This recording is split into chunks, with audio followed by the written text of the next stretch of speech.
Salam sejahtera untuk kita semua. Pertama-tama marilah kita panjatkan puji dan syukur kepada Tuhan Yang Maha Esa karena telah menempatkan kita di tempat ini dengan keadaan yang sehat. Yang saya hormati Mizera dan juga yang saya hargai teman-teman di sini, saya Stephen Christian Halim akan berpitato mengenai COVID-19 yang sedang naik. Kasus COVID-19 kembali naik hingga angka 1.000 kasus. Presiden Joko Widodo menyinggung soal perkembangan kasus COVID-19 yang kembali bertambah cukup pesat.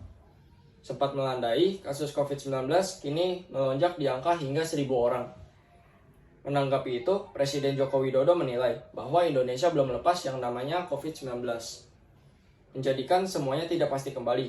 Harga pangan di seluruh dunia naik, harga energi di semua negara juga naik, serta inflasi di semua negara juga naik, ujar dari Pak Jokowi.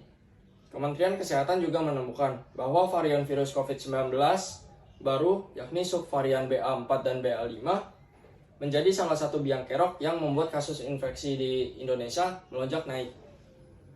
Menteri Kesehatan Budi Gunardi Sadikin menegaskan bahwa penyebab kenaikan kasus COVID-19 baru ini bukan terjadi karena lebaran, tetapi biang keroknya itu adalah dari varian baru ini. Hal tersebut tak hanya terjadi di Indonesia saja, tapi di seluruh dunia yang negaranya sedang mengalami lonjakan kasus juga terdapat dari varian BA4 dan BA5 ini. Tidak hanya itu, penyebab kenaikan kasus juga akibat masyarakat yang melonggarkan protokol kesehatan dan rendahnya persentase masyarakat yang mendapatkan vaksin booster. Budi mengatakan, dari 8 orang yang teridentifikasi terkena BA4 dan BA5, hanya satu yang gejala sedang. Satu orang tersebut mengalami gejala sedang lantaran belum menerima suntikan booster. Pemerintah mendorong masyarakat untuk vaksinasi lengkap dan vaksinasi booster, serta menjalankan protokol kesehatan sesuai dengan anjuran pemerintah. Karena pada tanggal 19 Juni 2022, kasus positif COVID-19 kembali naik menjadi 1.167 kasus.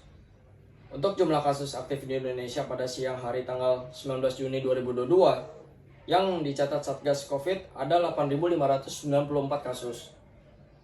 Tersebut naik 532 dibandingkan sehari sebelumnya.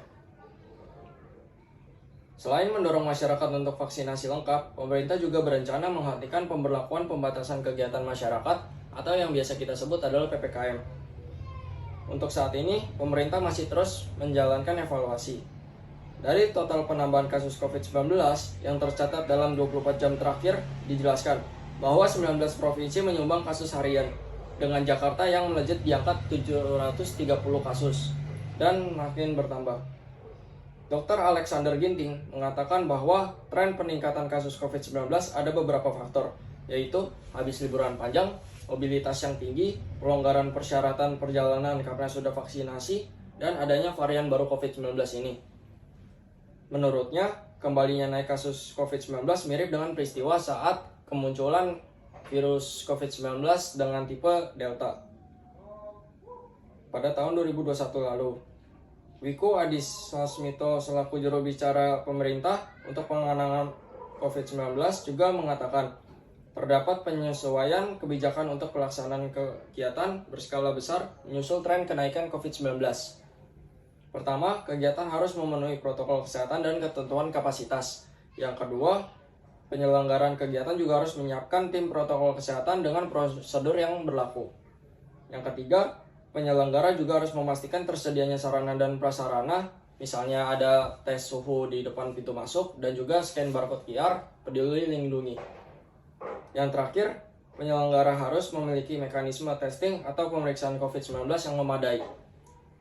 Dengan melihat tren kasus yang mulai kembali meningkat, importasi kasus COVID-19 bervarian baru, dan evaluasi tata laksana protokol kesehatan acara yang melibatkan banyak orang sebelumnya, maka pemerintah kembali melakukan beberapa penyesuaian.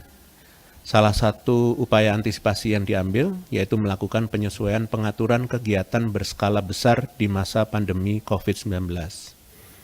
Per Selasa tanggal 21 Juni 2022 ini, atas kesepakatan lintas kementerian dan lembaga, maka Satgas COVID-19 merilis dan memberlakukan secara efektif Surat Edaran Nomor 22 Tahun 2022 tentang protokol kesehatan pada pelaksanaan kegiatan berskala besar.